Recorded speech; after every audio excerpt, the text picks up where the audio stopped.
Hi, this is Brian. Welcome back to another Heroic Plus One. As we've discussed, Michael Singer is one of my favorite spiritual teachers.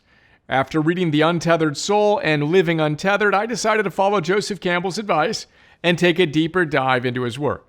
I went to Amazon to see what else he's written, and I found a couple of books he wrote nearly 50 years ago.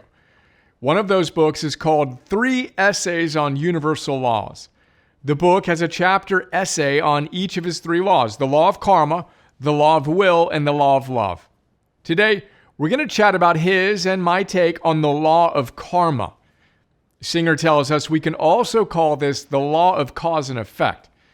The basic idea is really simple. He tells us, I quote, "For example, when we walk up and touch a hot stove, the body gets burned, and thus we learn a lesson. Or if we stay up too long without sleep, the body gets sick, and again, we have been taught a lesson. This holds true for staying out in the rain, eating the wrong kinds of food, staying too long underwater, and so on. By means of the law of cause and effect, which will invariably repeat itself given the same conditions, we learn many lessons concerning the care of the body. For there are certain activities which are in balance with the use of our bodily tool, while others are not." End quote. Now, as I was working on that idea in the note I was creating, my 1,000-second timer went off.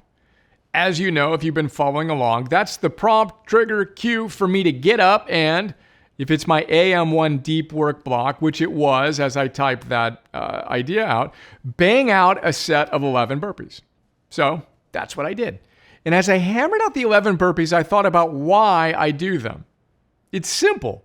I know with zero doubt that I feel more energized when I go to bed early, spend 9 to 10 hours in bed, meditate, do my burpees, and hit the other 30 plus energy targets I set up in my Big 3 protocol on the Heroic app. And I really like feeling really energized so I can show up as my best, most heroic self in service to you and to our mission. So it's easy for me to do the right thing all day, every day, except, of course, when I don't. Alas, I'm still human, and tragically, I will not be the first perfect human being, and there are plenty of times when I'm lazy and a little demon takes over, pushing my daimon aside, and I do things that I know aren't optimal, which leads to feeling less than heroically energized.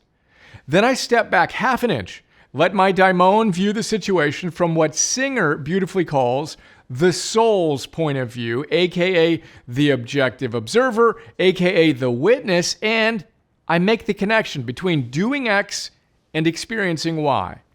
I shine a spotlight on what needs work, remind myself of what works when I do it, and then take a hammer to the construction project that is my life as I strengthen the habits that help me stay plugged in and weaken the habits that don't. That's the law of cause and effect in action. In short, if we do this, then we experience that. That's also one of the most important things Alexandra and I are trying to teach our kids. We want them to have the wisdom to make the connection between eating sugar and getting sick, between not exercising or sleeping well and feeling tired and cranky. And of course, we want them to feel the joy of doing the little things that they know help them feel great. Call it whatever you want. The law of karma, the law of cause and effect, it's real. We need to make the connection between the thoughts and behaviors that help us and our kids create the lives we want, and the thoughts and behaviors that do the opposite. Then we need to cultivate our structural, reactive, and expansive disciplines as we use our willpower wisely to install the habits that will run on autopilot via empowering algorithms. When? Today. Let's go, hero.